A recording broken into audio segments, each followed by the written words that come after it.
through the lot, now you know I'm coming through. When the growth look good on you, best believe they wanna screw now. I've been trying to climb, devil threw me in the dark. Baby, don't be insecure, you can still go make a mark like blow. Could never let them drain my soul now. Blow. Table turning like doorknobs, wow. Blow. I think I'm about to set sail. I'm a walking, living legend, walking with my chest out. Life keep dealing me cards, I keep feeling it. Bada bing, bada boom.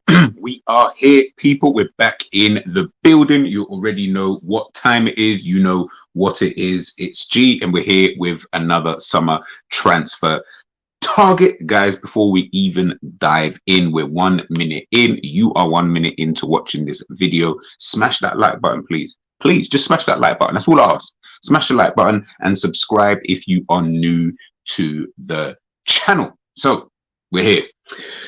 Crazy summer. At the time of this video, Liverpool have only made 2 signings. Now, I've done a few of these summer transfer targets now. Out of all of them, I think, yeah, we've only signed one of them, which is Szoboszlai, a very good player. We obviously signed Alexis McAllister as well. But, you know, Liverpool are not listening to me, man. Liverpool are not listening to me. But listen, look, all jokes aside, I think at this current moment in time, I think we can all, you know, Liverpool fans, I think we can sit here and say it's not looking very good at this current moment in time. It's definitely not looking as rosy as we thought when, you know, we signed McAllister so quickly, paid the release clause, boom, got him in, you know, a couple of weeks or whatever it was later, boom, we then got in Szoboszlai. So, you know, really did think, you know, we'd be in a situation whereby, you know, we're going to get the rest of our, whatever that business is, we'd get the rest of our business done. Now, I'm going to trust the club to a certain extent and pray that this isn't what they meant by getting their business done. You know, a lot of people have spoken, you know, in regards to, you know, Fabinho, Hendo leaving. Has that changed the plans, etc.? I don't feel like it should have changed, to be honest with you. Well, it hasn't changed for me in terms of what we actually needed. The amount of players we needed, etc., etc. The amount of players has not changed for me. But obviously today we're here to talk about defender Devyne Rensch, or Rensch. Don't know how you actually pronounce it, to be fair. So if you're Dutch or you watch Ajax quite a lot, let me know, man. Let me know. I've heard different pronunciations of his last name, but we'll call him Devyne. Very good player, very versatile individual, can play left back, can play centre back, can play right back. Also, obviously in his youth days, obviously slotted into that midfield area. Very technical, but what do you expect? He does play for Ajax. Everyone who comes out of Ajax is a very technical individual. He reminds me of the similar, not of the level in my opinion yet, but a similar mold to Jurrien Timber, another player who Liverpool were obviously linked with earlier in the window. He's obviously now gone to Arsenal. I had reservations in regards to him. I have reservations a lot, actually, too. You guys already know if you watch my videos and listen to me talk on other channels. I always have reservations when it comes to technical players and stuff like that coming to Liverpool, because I don't feel like we utilize their technical aspects very well. And he is that. He is a very technical individual. So a part of me is like, I really do want him. But the other part of me is like, I don't really know. You know, will we use his technical ability, you know, to great effect? I don't really know. But nonetheless, I have added him obviously to my transfer target, because when I look at him in the way that we want to play, especially in this whatever formation you want to call it, 4 at the back, 3 at the back, 2 at the back, I don't know. It's between 2 and 4. That's all I can guarantee. We'll be playing between 2 and 4 defenders in the team at any given moment.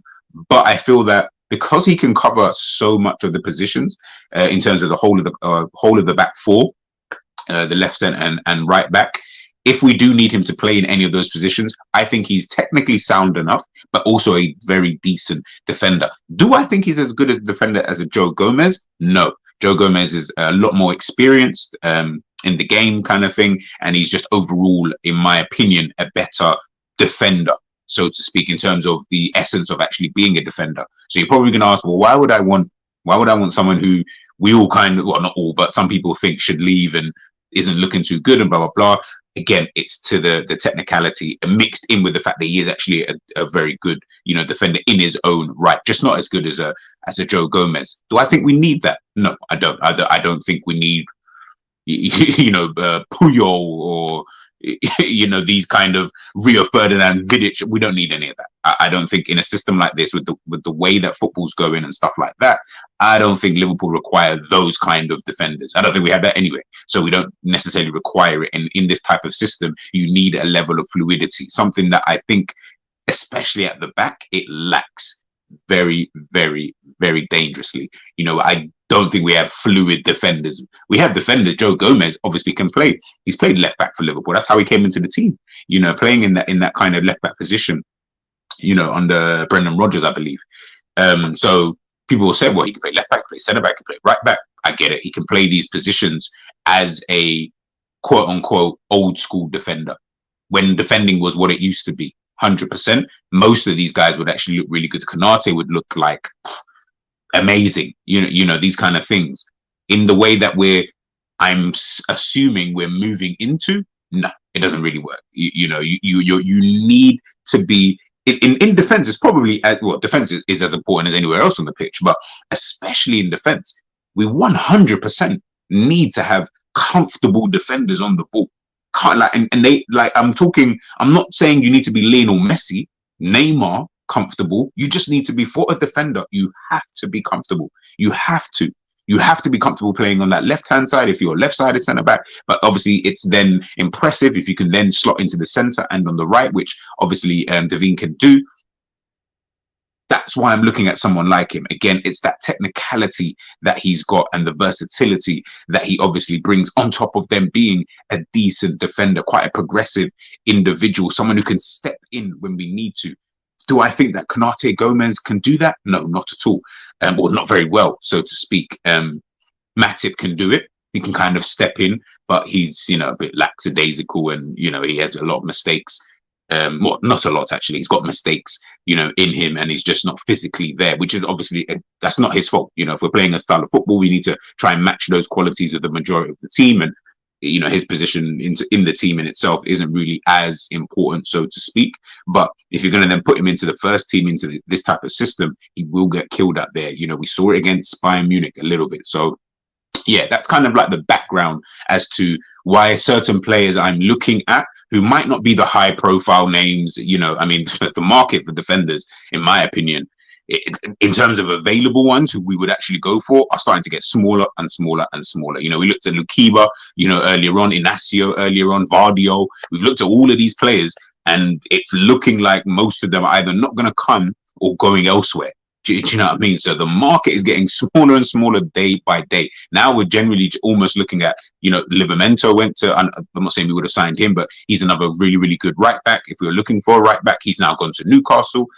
The market's getting smaller. Now, I just think that with the way that Liverpool seemingly want to play, you almost kind of need kind of specialists in those areas. Do you know what I mean? I don't think you can get makeshift. I just feel like once you start getting makeshift players, a bit like Curtis Jones in the 6 or Trent in the 6 by himself, it's makeshift. They can do the job. Do you know what I mean? They're good players. Jones is a good player. Trent's obviously a fantastic world-class talented player. So they do the job. But is the job good enough, so to speak, or is it going to be good enough over a course of a season? Obviously remains to be seen. I beg to differ, but yeah, it is one of those kind of things. But Devyne, he's definitely a player that I really do like. Obviously coming up through the Ajax academy. I don't really know what more to realistically. We'll dive into his stats and stuff like that. He's played for the Dutch youth teams from under 15s all the way to, he's actually got one cap for the senior team as well. So, is he making the rounds? He's only 20 years of age at the moment, so I'm not saying that he's, primed and ready, but depending again on how we see things and what is available out there, do I think he could slot in? Probably so, if I'm being totally honest with you. And I think maybe in over a course of a season, he'd obviously get better. You might notice his inexperience at times, within games, if I'm being totally honest with you. He's played 63 times for Ajax, to date. So when I'm thinking about it, I am thinking, okay, cool. I think back in the 2021 season, I think that's when, he started to, 2021 season. That's when he obviously started to push through and blah, blah, blah. So, he hasn't got vast experience at this level. And again, like I said, the market ain't that great, kind of thing. When I say it's not great, I mean in terms of players who will come and players who are available to come to Liverpool at this current moment in time. And yeah, it's just, I'm just looking around, and Disasi, I think he's now gone to Chelsea. A lot of players are going, so I'm going down my list, people. You know what I mean? Yeah, don't kill me. I'm literally going down my list trying to find as many good players. How they doing and stuff like that. But he's not a bad player. He's just not, obviously he's not first choice, but that's absolutely fine. You don't necessarily always need to get your first choice, especially if you can't get them. If the alternatives are of adequate enough level, he would for me probably fall into like the realm of like the Lavias of this world, where you're like, yeah, this guy's just got potential. Do you know what I mean? Obviously, Lavia's got more potential, I guess.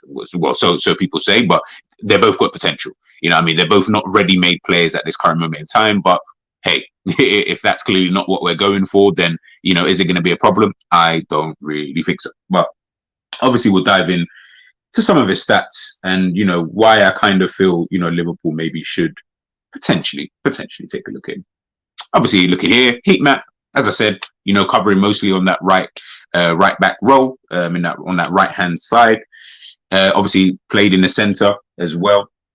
You can see here, played as a centre back a couple of times last season. Also played, obviously, mostly at right back. This is obviously a stats from the season. Let's take the banner off for you guys. 36 games last season, 3 goals and 1 assist. So 4 goals and assists last season. Pretty decent. Played 4 Champions League games as well, 2 in the Europa League. Pretty decent. So can't really complain in terms of the minutes that he's obviously getting. If you look here, obviously, just quickly, the positions obviously that he's played. Mostly last season, 31 at right back, 3 at centre back, 2 at left back. So again, do you know what I mean? It's just really that versatility. Is he going to be, and I'm going to keep stressing this, is he going to be as good as the Robbo? Or no, he's not going to be at that kind of level, because he's not had that kind of experience. That'd be so unrealistic to ask, from someone like him. Will they fit the system though? This is what we need to start remembering. Will these players fit the system? Will they kind of match what we're trying to do, or help towards what we're trying to do, moving forward? Yes, I do believe so. I think he would definitely fall into that kind of bracket. But again, remains to be seen. You can see he's a versatile individual, good on the ball. If you look at some of his stats here, obviously this is just his general stats. You can see here, passes attempted, 66, this is per 90 minutes, 66.45. Pass completion rate, 86%. Progressive passes per game, 6.3. Touches in the attacking penalty box, 2.44.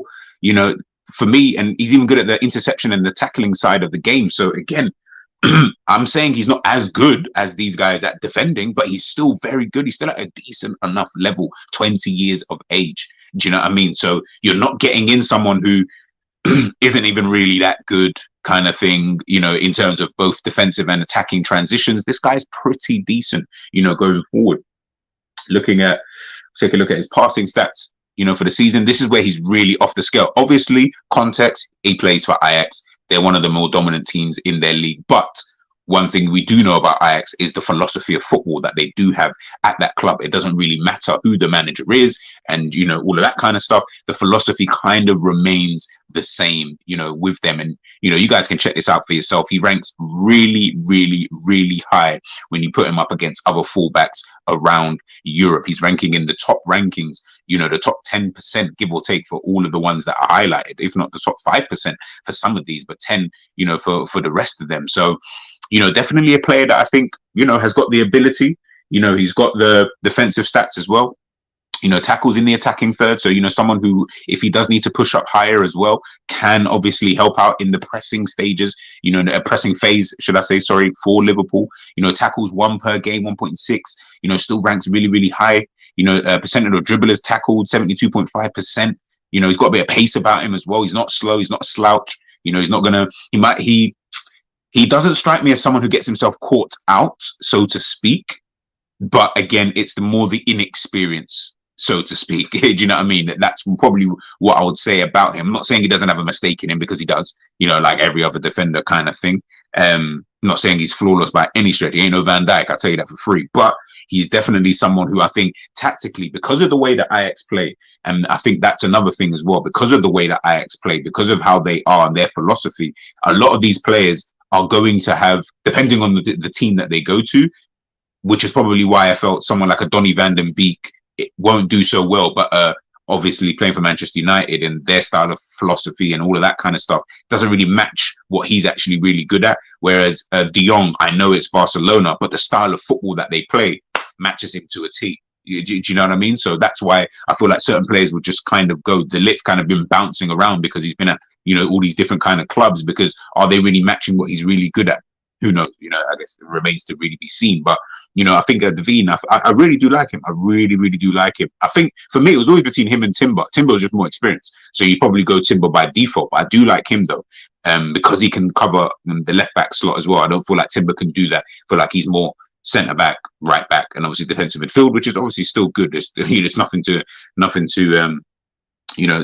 to kind of look at and think, oh well, that's not really blah blah blah. But ultimately, I think someone like a Devyne, if we're looking at his style of play, a quick look here. He's tactically flexible, as I mentioned before, technically excellent defensive player that can function in a multiple roles across systems. Rensch perfectly blends the technical and tactical excellence we expect from Ajax Academy graduate with versatilities, capable of playing anywhere across the back four and in midfield. He is predominantly featured, obviously, as a right back at senior level, though apparently they do say he should be potentially in the future actually be a centre back. Maybe does need to. Well, I say he does. If your genetic makeup isn't going to be that, I was going to say he needs to potentially grow a few inches. I mean, if he can't grow a few inches, then he can't. He's going to have to learn. Lisandro Martinez, at Manchester United, very, very solid, good defender. One of the better defenders in the Premier League. He isn't the tallest. So is height really everything? Maybe we need to start dispelling those kind of things. But, again, it remains to be seen when it does come to someone like Devyne. This is him just talking about his own playing style. I'm a brave player. I dribble a lot and go past my opponent. Defensively, I have good positional awareness. So again, it's that football IQ, something that I do think we do lack at the back there. Am I going to blame the team necessarily behind that? Yes and no. Yes, in terms of these players are highly experienced players, and I just think positionally at times where they lose that level of concentration, I am a little bit like, I don't really get it. But on the flip side of things, tactically, the way that the manager sets up is always going to be an issue defensively, especially in those transitions. That's why we do get caught out a lot. People say, throw in a DM, get a Garte, do this, do that. They're not going to stop. That's not going to just automatically stop. There'll be good players in there. And will they potentially minimize it a bit more? Probably so. Probably so. I'm not going to sit here and lie and say, no, they won't do any of that. Of course they would. If they're better players. But overall, nah. I still think Liverpool still have the exact same issues that they've always kind of had because of the way that we play. Obviously, high risk, high reward. So, I think that's kind of it for me in regards to Devyne. Let me know what you guys obviously think in the comment section below. As I said, the pool of players ain't the biggest. Do you know what I mean? It really, really isn't the biggest. So we're not sitting here saying, yeah, let's get this guy. I mean, like I said, Vardio's already going to City now. That was definitely one player I think we should have bought. Inacio sounds like he's about to sign a new deal where I think the release clause is going to be now 60 million euros. We ain't spending those 60 million euros if we wasn't trying to spend the 30 whatever it was beforehand. Do you get what I'm trying to say? So, but then again, at the same time, needs must. Anything can happen between now and the end of the window. At the time of this, it's the 4th of August. So who knows? Do you know what I mean? Who knows what might potentially happen? But the clock is ticking. The clock really is ticking. So we really do need to start thinking about what the hell it is we want to do moving into next season, getting rid of any more deadwood that we deem to be surplus to requirements, and then moving on with our business and the transfer incomings. But let me know what you guys think in the comments. Devyne Rensch playing for Ajax. Do you guys think we should sign him? Do you like the look of the player? Is there anybody else out there you think is better, more available, all of that kind of good stuff? Let me know in the comment section below. I'm G, and we are out.